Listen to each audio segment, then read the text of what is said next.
기도함으로 새벽기도 시작하겠습니다. 하나님 말씀을 듣습니다. 들려지게 하옵소서. 우리의 심령 가운데 들려져서 우리의 삶을 바꾸고 우리의 정체성을 바꾸고 우리가 이 땅을 살아가는 이유를 알게 하시는 하나님의 은혜의 시간이 되게 도와주옵소서. 예수님 이름 받들어 기도합니다. 아멘. 오늘 말씀은 누가복음 4장 31절에서 44절까지의 말씀입니다. 누가복음 4장 31절에서 44절까지의 말씀입니다. 갈릴리의 가버나움 동네에 내려오사 안식일에 가르치심에 그들이 그 가르치심에 놀라니 이는 그 말씀이 권위가 있음이러라. 회당에 더러운 귀신 들린 사람이 있어 크게 소리질러 이르되 아 나사렛 예수여 우리가 당신과 무슨 상관이 있나이까. 우리를 멸하러 왔나이까. 나는 당신이 누구인 줄 아노니 하나님의 거룩한 자니이다. 예수께서 꾸짖어 이르시되 잠잠하고 그 사람에게서 나아오라 하시니 귀신이 그 사람을 무리 중에 넘어뜨리고 나오되 그 사람은 상하지 아니한지라. 다 놀라 서로 말하 이르되 이 어떠한 말씀인고 권위와 능력으로 더러운 귀신을 명함에 나가는도다 하더라. 이에 예수의 소문이 그 근처 사방에 퍼지니라. 예수께서 일어나 회당에서 나가사 시몬의 집에 들어가시니 시몬의 장모가 중한 열병을 앓고 있는지라. 사람들이 그를 위하여 예수께 구하니 예수께서 가까이 서서 열병을 꾸짖으신데 병이 나가고 여자가 곧 일어나 그들에게 수종드니라. 해질 무렵에 사람들이 온갖 병자를 데리고 나아오매 예수께서 일일이 그 위에 손을 얹으사 고치시니 여러 사람에게서 귀신들이 나가며 소리질러 이르되 당신 하나님의 아들이니이다. 예수께서 꾸짖으사 그들이 말함을 허락하지 아니하시니 이는 자기를 그리스도인 줄 알미러라. 날이 밝음에 예수께서 나오사 한적한 곳에 가시니 무리가 찾다가 만나서 자기들에게서 떠나시게 못하게 만류하려 하매 예수께서 이르시되 내가 다른 동네들에서도 하나님의 나라 복음을 전하여야 하리니 나는 이 일을 위해 보내심을 받아노라 하시고 갈릴리 여러 회당에서 전도하시더라. 아멘. 오늘 본문에서 예수님은 귀신 들린 사람을 고치십니다. 그리고 귀신은 지금까지 그 누구도 고백하지 않았던 놀라운 비밀을 오히려 그 자신의 입으로 쏟아내죠. 33절입니다. 회당에 더러운 귀신 들린 사람이 있어 크게 소리질러 이르되 34절 아 나사렛 예수여 우리가 당신과 무슨 상관이 있나이까. 우리를 멸하러 왔나이까. 나는 당신이 누구인 줄 아노니 하나님의 거룩한 자니이다. 여러 사람들은 전혀 예수님의 정체를 알지 못하고 심지어 나사렛 동네의 고향 사람들은 예수님을 죽이려고 하지만 이 귀신들은 정확하게 예수님이 누군지를 알고 있고 말하고 있죠. 근데 예수님은 그 귀신들이 그것을 떠벌리는 것을 금하게 하시죠. 그게 두 번째로 나오는 귀신 추출 사건 이후에 기록됩니다. 41절이에요. 여러 사람에게서 귀신들이 나아가며 소리질러 이르되 당신 하나님의 아들이니이다. 예수께서 꾸짖으사 그들이 말함을 허락하지 아니하시니 이는 자기를 그리스도인 줄 알미러라. 이제 분명히 하나님의 아들이시다. 거룩한 자다. 이 모든 예수님의 정체가 다 드러납니다. 그런데 예수님은 그것을 금하시죠. 왜 말하지 말라고 하셨을까? 이건 그 당시 하나님의 아들 메시아가 와서 할 일을 사람들이 분명하게 오해하고 있었기 때문입니다. 사람들은 기적을 베푸시는 메시아, 특히 그 당시에 로마의 통치를 완전히 종식시키고 헤롯 이 가문도 그 땅에서 쫓아내시고 그리고 백성들을 착취하면서 그 당시에 종교 서비스를 행하던 그 제사장 가문들마저도 철폐하시는 뭔가 그 땅 가운데 그런 완벽한 심판을 이루시고 그곳에 하나님의 왕국, 하나님의 나라를 세우실 메시아를 기다렸기 때문이에요. 그래서 완벽한 주의 날이 임하셔서 악을 멸하고 하나님의 백성인 이스라엘을 다시 온전한 이스라엘, 바로 아브라함의 후손을 다시 하나님의 나라의 왕국 가운데 갈릴리에 세워주시는 그러한 메시아를 기대한 거죠. 근데 우리가 알다시피 예수님은 그런 민족적인 메시아가 아니었습니다. 바로 하나님의 나라가 바로 갈릴리 유대인들을 위한 굉장히 그 방어적이고 그리고 폐쇄적이고 굉장히 이스라엘 민족만을 위한 그러한 나라가 아니라 이 땅의 모든 이들 가운데 하나님의 나라를 이루고자 하신 거죠. 바로 하나님의 잃어버린 피조물들인 우리를 다시 찾으사 에덴 동산에서 인간을 만드신 그 기쁨을 다시 한번 회복하고자 하신 하나님의 그 뜻이 하나님의 나라라는 말 가운데 들어있기 때문이죠. 그래서 이게 유대인들만을 위한, 그래서 어떤 민족적인 배타성을 갖는 그러한 하나님의 나라라는 개념이 아니라는 것이죠.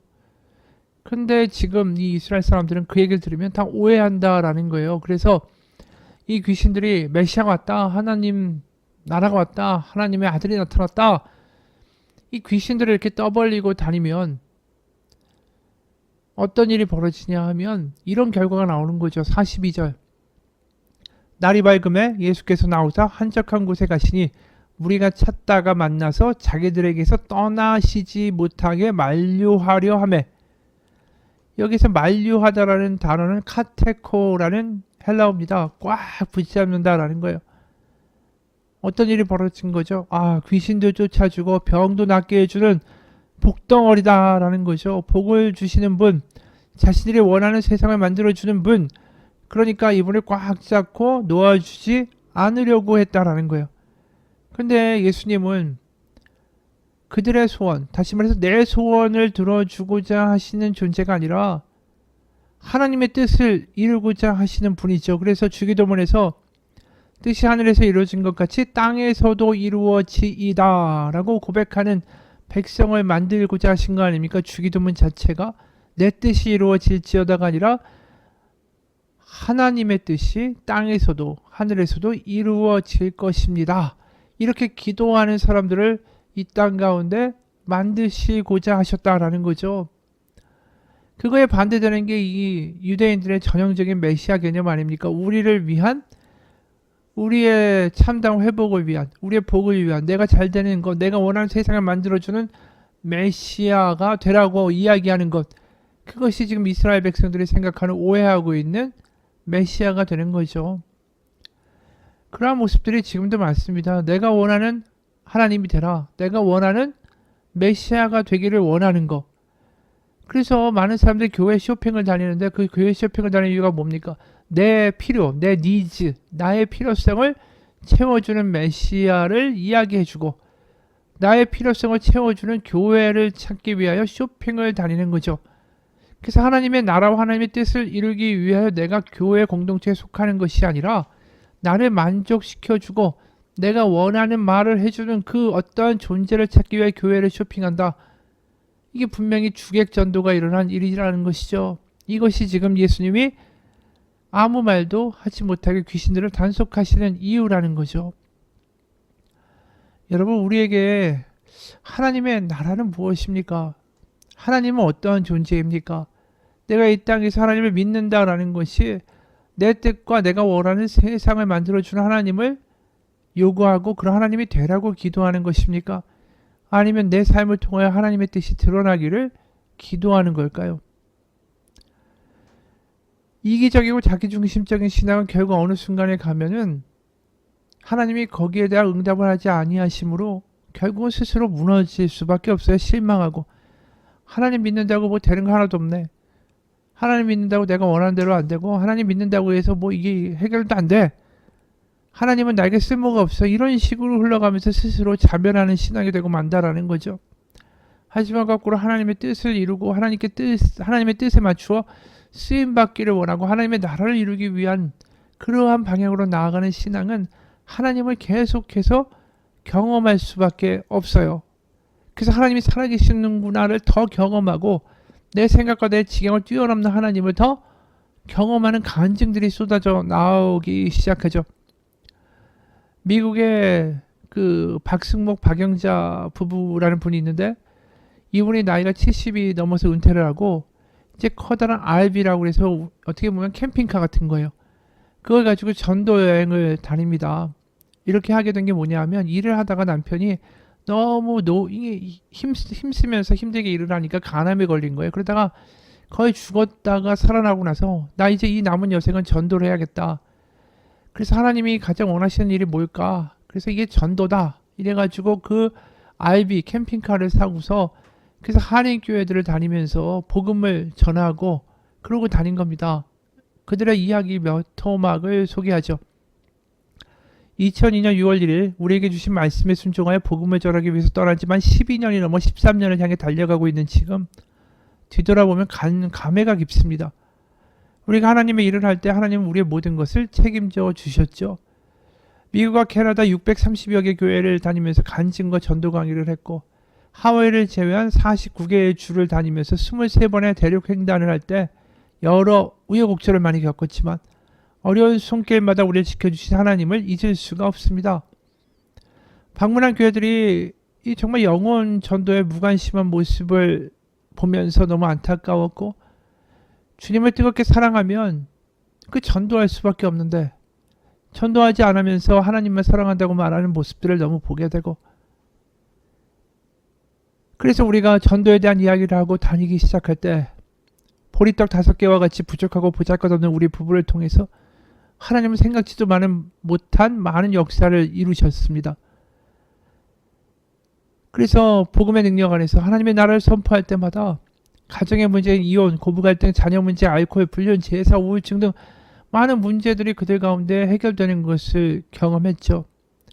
물론 어려움도 있었습니다. 추워서 떨기도 했고, 여름에는 에어컨을 켤 수 없어서 덥기도 했고, 토네이도도 만났고, 사막에서 모래바람이 몰아쳐서 방향감각을 잃은 적도 있었고,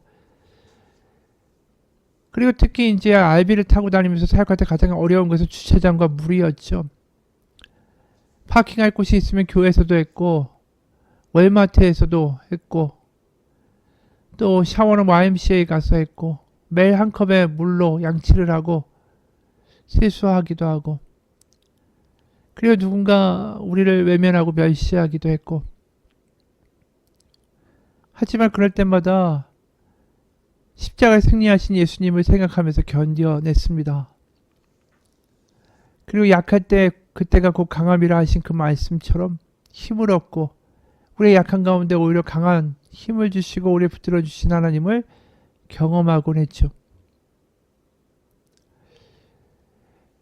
그래서 하나님이 우리를 사용해 주심을 감사하고, 우리를 부르는 곳이 많아서 감사하고, 그렇게 기쁘게 사역을 했습니다. 다니다 만난 이들 가운데 42살 된 딸을 3개월 전에 폐암으로 잃고 눈물로 세월을 보내고 있는 노인 부부, 또 얼마 전에 한국에서 이민 온 여동생과의 불화로 고통스러운 언니, 세상 욕심과 자녀 교육에 대한 지나친 욕망 때문에 남편이 무능하다고 손가락질과 욕을 하면서도 스스로는 교양 떨고 있는 여인, 잘 살면서도 환경에 만족하지 못하고 불평불만으로 한숨 짓는 어떤 사람, 무서운 하나님을 생각하며 벌받을까봐 두려움에 떨고 있는 사람. 수많은 사람들을 만나면서 느낀 것은 그들에게 복음이 없어서 저렇게 고통받고 있다는 것이었습니다. 자존심이 강한 한 자매님과 밤 10시에 만나서 자지 않고 다음날 아침 7시까지 대화를 했죠. 그 자매님은 모태신앙으로 자신의 잘못은 보지 못하고 모두가 남 탓이라고, 또 하나님 탓이라고 원망하고 있었습니다. 부모 따라서 선택 없이 하나님 믿게 되는데 왜 하나님은 나를 힘들게 하느냐고 투정을 부렸죠. 모두 다 복음 안에는 예수님의 사랑과 용서와 긍휼을 모르고 있기 때문에 일어난 일이었습니다. 그렇기 때문에 전도 사역으로 각 교회에 다니면서 하나님의 복음과 은혜와 사랑을 전파하는 우리 가운데 하나님은 놀라운 은혜를 베푸셨고, 또 사람들이 거기에 주는 사역비는 다 교회 헌금으로 냈습니다. 바로 거저 받은 은혜 거저 나누고 싶었기 때문이죠.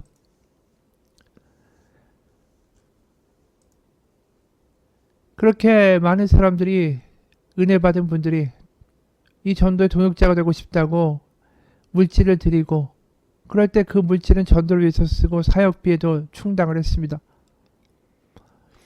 어느 날 메릴랜드로 이제 출발하려고 하는데 RV에, 캠핑카에 기름을 넣을 만큼 충분한 돈이 수중에 없었습니다. 지난밤에 잤던 미국 교회 주차장에서 새벽에 일어나 우리 간절한 마음으로 기도했죠. 갈 길은 멀기 때문에 안타까운 마음으로 간절히 기도했습니다. 우리가 기도를 끝내고 운전대 앞을 봤는데 윈도우 앞에 웬 차 창문 앞에 흰 봉투가 붙어 있는 겁니다. 밖으로 나가서 보니까 거의 500불이 들어있었습니다. 아무리 봐도 사람이 없는데 어떻게 된 건지, 목사님께 물어도 모르는 일이라고, 하나님이 우리의 기도를 들어주시고 응답해 주셨다. 우리는 기뻐하며 복음의 길을 떠날 수가 있었죠.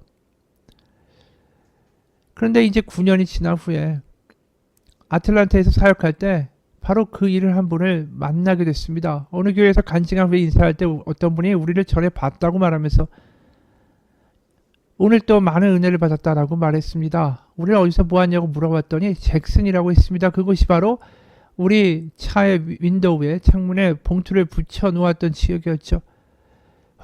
혹시 그분이 아닌가 하는 예감이 들어서 빵집에서 만났습니다. 집사님이 그때 우리 차 창문에 봉투를 남기고 간 그분 맞죠? 그 집사님 웃으면서 하나님께서는 아시지요? 했습니다. 우리는 언제 어떻게 그 일을 했는지 자초지종을 물어봤죠. 2003년에 우리의 간증을 듣고 은혜를 받아 마음에 큰 감동이 있었답니다. 성령의 역사하심으로 사역하는 생생한 간증을 생각하고 잠이 오질 않아서 거의 뜬밤을 새웠다라고 했습니다. 그리고 하나님께서 계속해서 자꾸 도와주라는 부담을 주셔서 안개가 자욱한 새벽에 더듬더듬 운전해서 아이비에 봉투를 붙여 놓았다라고 했습니다. 동이 트면 아이비가 다른 곳으로 떠날 것 같고 잠도 오지 않아서 새벽 4시에 왔다라고 했습니다. 그랬습니다. 하나님은 우리에게 이미 기름 나올 돈이 없는 거 아시고 하나님의 사람을 통해 공급해 주셨던 것이죠. 그것도 모르고 우리는 간절하게 하나님께 기도했던 겁니다. 구하기 전에 너에게 있어야 할 것을 너희 아버지께서 아시느니라. 그 말씀처럼 하나님 우리 아버지가 되어 주심으로 우리는 아무 걱정을 하지 않기로 했습니다. 우리의 머리털까지도 다 세신의 섬세한 분이시기 때문에 우리의 모든 것을 책임져 주실 것이라는 믿음을 더욱더 갖게 됐죠. 그것이 우리의 사역에 일어나는 많은 일들 중에 하나였습니다. 여러분, 하나님의 뜻과 하나님의 나라를 위해서 살아가는 사람들 가운데 역사하신 하나님의 손길을 이분은 간직합니다. 우리가 하나님의 손길과 하나님의 능력을 경험하지 못하는 이유 중에 가장 큰 이유는 자기중심적이기 때문에요. 내가 원하는 하나님이 되라고, 그리고 그런 기도 응답을 해달라고. 그곳에서는 하나님의 은혜가 없습니다. 내가 하나님의 뜻을 이루기 위하여 하나님의 나라를 위하여 살아갈 때에 하나님은 그곳에 우리가 생각지도 못하는 놀라운 방식으로 더 놀랍게 사역하십니다. 그게 바로 오늘 본문에서 유대인들은 기대하지 못한 놀라운 역사를 예수님을 통하여 하나님은 이루고 계신 장면입니다. 같이 기도하겠습니다. 우리가 하나님을 믿을 때 습관으로 믿고 자기중심적으로 믿고 내가 원하는 하나님이 되라고 요구하는 엉뚱한 믿음을 갖고 살지 않기 원합니다. 하나님의 나라를 위하여 살고 하나님의 뜻을 위하여 살고 하나님이 원하시는 일을 하려고 할 때에 우리가 생각지도 못하는 놀라운 일들과 만남과 하나님의 은혜를 경험하는 오늘 하루가 되게 하여 주옵소서. 예수님 이름 받들어 기도합니다. 아멘.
네.